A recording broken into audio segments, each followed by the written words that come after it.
जब सुना कि वृंदावन में कोई राधा नाम की कृष्ण प्रेमिका है, जो कृष्ण से प्रेम भी करती है और कृष्ण की पत्नी भी है, क्योंकि राधा जी तो भगवान श्री कृष्ण की पत्नी है। तो जब रुक्मणी माँ को सुना उन्होंने कि कोई राधा नाम की महिला है, एक बार श्याम सुंदर से माँ रुक्मणी ने पूछा, क्योंकि भगवान की पत्नियां बहुत है ना, 16,108 तो प्रमाणित हैं, बाकी राधा रानी अलग है उनसे।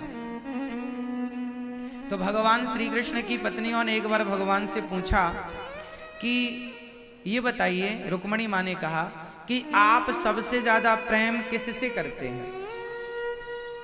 अब जिसकी पत्नियां इतनी होंगी तो पत्नियां पूछ ही लेंगी कि आप सबसे ज्यादा प्यार किससे करते हैं। तो रुक्मणी जी ने पूछ लिया, तो भगवान ने कह दिया कि हम सबसे ज्यादा प्रेम राधा जी से करते हैं।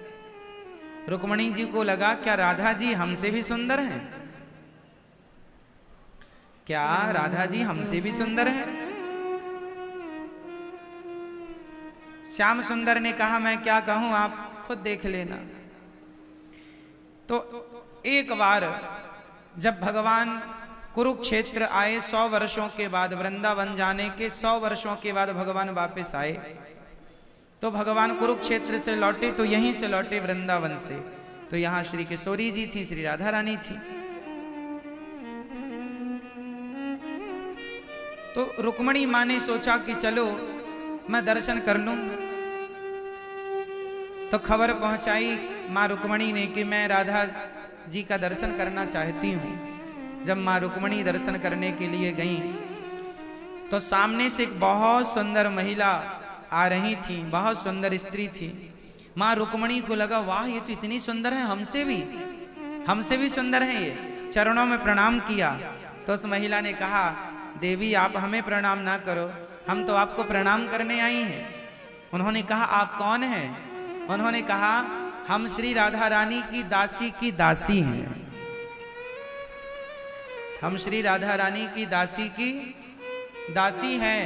मां रुक्मणी जी समझ गई ये इतनी सुंदर है, दासी की दासी, तो दासी ही कितनी सुंदर होगी। तब तक दासी जो राधा रानी की सेवा में थी वह आई। उन्होंने रुक्मणी जी को कहा आइए हम आपको किशोरी जी का, श्री राधा जी का दर्शन कराते हैं। और जब गई श्री मां रुक्मणी जी और श्री राधा रानी को देखा तो उनके तेज को देखकर मां भगवती अर्थात माता रुक्मणी जी की आंखें बंद हो गई।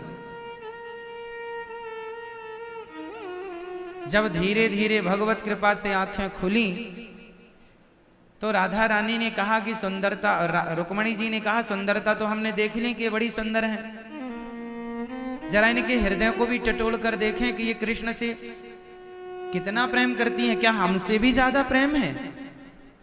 तो गरम गरम दूध लेकर आई थी, बिल्कुल उबलता हुआ, इतना गरम था कि भाप से उंगली जल जाए।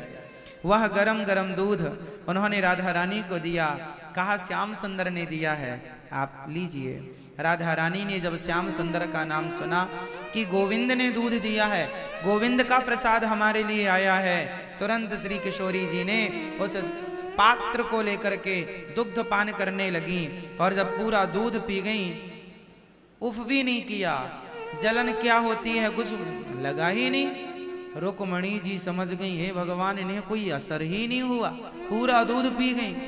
रुक्मणी जी ने प्रणाम किया, धन्य है देवी आप। वापस जब आई रात्रि को श्याम सुंदर के चरण दबाने के लिए जब माता रुक्मणी जी गई और मां भगवती रुक्मणी जी जब चरण दबाने लगी तो देखा कि भगवान श्याम सुंदर के चरणों में फफोले पड़े थे, छाले हो गए थे, बड़े बड़े फोड़े हो गए थे। रुक्मणी मां ने कहा ये आपके चरणों में क्या हो गया? भगवान ने कहा जल गए पांव। जल गए? क्यों आग में अंगार में पांव रख दिया क्या? नहीं, मेरे चरण तो सदा राधा रानी के हृदय में रहते हैं, और आज उन्होंने बहुत गर्म कुछ पिया तो मेरे चरणों ने सहन नहीं किया और फफोले पड़ गए। उनके कष्ट को, उनके पीड़ा को, उनके दर्द को भगवान ने अपने ऊपर ले लिया।